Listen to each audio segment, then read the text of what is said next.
আমরা দেখেছি তারেক রহমান বাংলাদেশে আসার পর থেকে যে জনজোয়ার সৃষ্টি হয়েছে, তারেক রহমানের যে গত 22 তারিখ থেকে সিলেট সফর থেকে শুরু করে আজকের যেই রাজশাহী, এরপরে রংপুর যাবে, এরপরে বরিশাল, খুলনা বাকি আছে, আপনারা দেখতে পাচ্ছেন তারেক রহমানের প্রতিটি জনসভায় যে জনজোয়ার তা দেখে কিন্তু জামাতের বা অন্যান্য যে পার্টিগুলো আমাদের বিরুদ্ধে আছে তাদের কিন্তু আসলে ভিতরে ভিতরে জ্বলে যাচ্ছে, যার কারণে তারা প্রতিদিন একের পর এক নাটক শুরু করছে তারেক রহমানকে প্রতিহত করার জন্য। প্রতিটি জনসভায় প্রমাণ হচ্ছে যে বাংলাদেশের প্রাণ তারেক রহমান। ইনশাল্লাহ আগামী 12 তারিখ তারেক রহমানের নেতৃত্বে বাংলাদেশ জাতীয়তাবাদী ছাত্রদল সরকার গঠন করবে এবং সাম্য ও মানবিক বাংলাদেশ গড়ার যে তারেক রহমানের যে একটি স্বপ্ন, সেই স্বপ্ন বাস্তবায়নে তারেক রহমান সফল হবেন ইনশাল্লাহ। আপনারা জানেন তারেক রহমানের স্বপ্ন সাম্য মানবিক বাংলাদেশ গড়ার, সেই সাম্য মানবিক বাংলাদেশ গড়ার লক্ষ্যে তারেক রহমান এগিয়ে যাবে এবং তারেক রহমান সম্পূর্ণ সফল হবে, এটাই আমাদের প্রত্যাশা।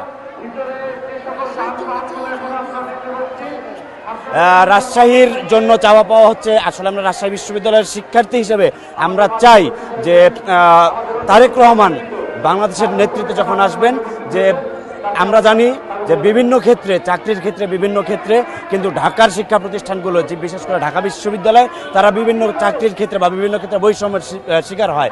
শুধু রাজশাহীবাসী হিসেবে নয়, আমরা চাই তারেক রহমানের নেতৃত্বে ইনশাআল্লাহ বাংলাদেশের সব জায়গা থেকে বৈষম্য দূর হয়ে এবং সকল বেকার যুবক, পুরো বাংলাদেশ থেকে বেকার যুবকেরা, যুবক যুবতীরা সমানভাবে পুরো বাংলাদেশ থেকে চাকরি এবং যে কোনো ক্ষেত্রে সমান সুযোগ পাবে।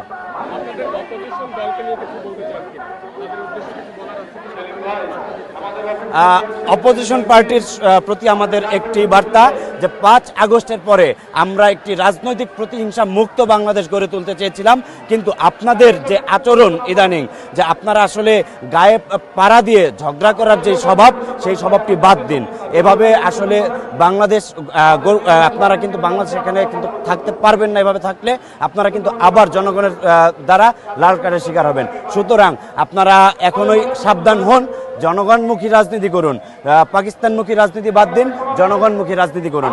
যদি পাকিস্তানমুখী রাজনীতি করেন, শেখ হাসিনা যেমন ভারতমুখী রাজনীতি করে ভারত পালিয়ে গিয়েছিল, আপনারা যদি পাকিস্তানমুখী রাজনীতি করেন, পাকিস্তান পালাতে বাধ্য হবেন। এখনো সময় আছে, আপনারা বাংলাদেশপন্থী হন।